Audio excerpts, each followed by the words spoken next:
All right, let's picture this. You've been crushing it with your savings, stuffing money into your tax receivings account like a pro. Then you spot it. Another bank is offering a way better interest rate, score. You're thinking, I gotta move my money. Seems easy enough, right? But hold on. What if I told you that one little move, one that seems totally logical, could trigger a massive tax penalty? We're talking hundreds, maybe even thousands of dollars. Yeah, so let's get into it. So you found that better interest rate and you're ready to jump on it. Now what? Your first thought is probably easy. I'll just pull the money out of my old TFSA and pop it into the new one. I mean, it's your money. How complicated could it be? Well, turns out that's the exact spot where a huge and honestly super common mistake happens. You see, that simple move, pulling the cash out and putting it back in yourself, it just doesn't work the way you'd expect with a TFSA. It can accidentally create a massive overcontribution. And trust me, the Canada Revenue Agency, the CRA, has some very specific and very expensive rules about that. Okay, to really see why this is such a minefield, let's walk through a little cautionary tale. Let's meet our saver. We'll call her Alexis. Now, Alexis is smart with her money. She's done everything by the book, right up until the moment she decided to move her TFSA. So take a look at Alexis's situation here. She's been a fantastic saver. I mean, she has completely maxed out every penny of her available TFSA contribution room all the way from 2009. By the start of 2024, she has literally $0 of contribution room left. It's full. And then it happens. That amazing offer from another bank pops up, a TFSA with a much juicier interest rate. So, to snag that better deal, Alexis does what seems logical. She withdraws $50,000 from her current TFSA, and she takes it over to the new bank to deposit it. In her mind, it's just a simple move from point A to point B.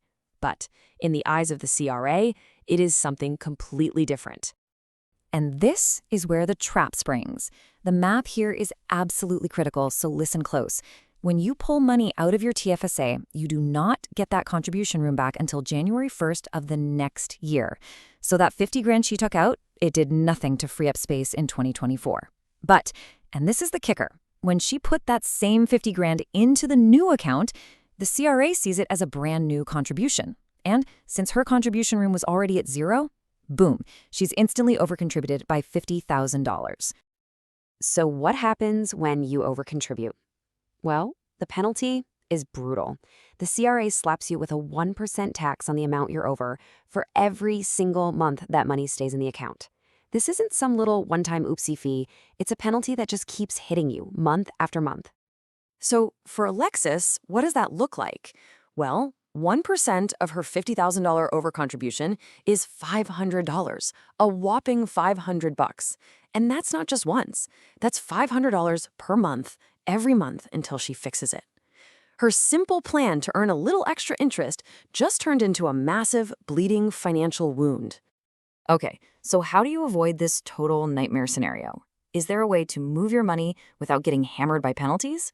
Absolutely. And thankfully, it's actually super simple and completely safe. It's the officially approved method, and it's called a direct transfer. A direct transfer is pretty much exactly what it sounds like. Instead of you playing the middleman, you basically tell your new bank, hey, go get my money from my old bank. They handle the whole thing. The money moves directly from one TFSA to the other behind the scenes. The key is it never, ever touches your hands or your regular bank account. And the difference between these two methods is just night and day. If you do it yourself, it counts as a new contribution, you risk massive penalties, and honestly, you're doing all the work. But with a direct transfer, it has zero impact on your contribution room, no tax penalties, no risk, and, the best part, the bank does all the heavy lifting for you. It's a total no-brainer. And get this, the right way to do it is actually easier than the wrong way. No, seriously. The whole process couldn't be simpler.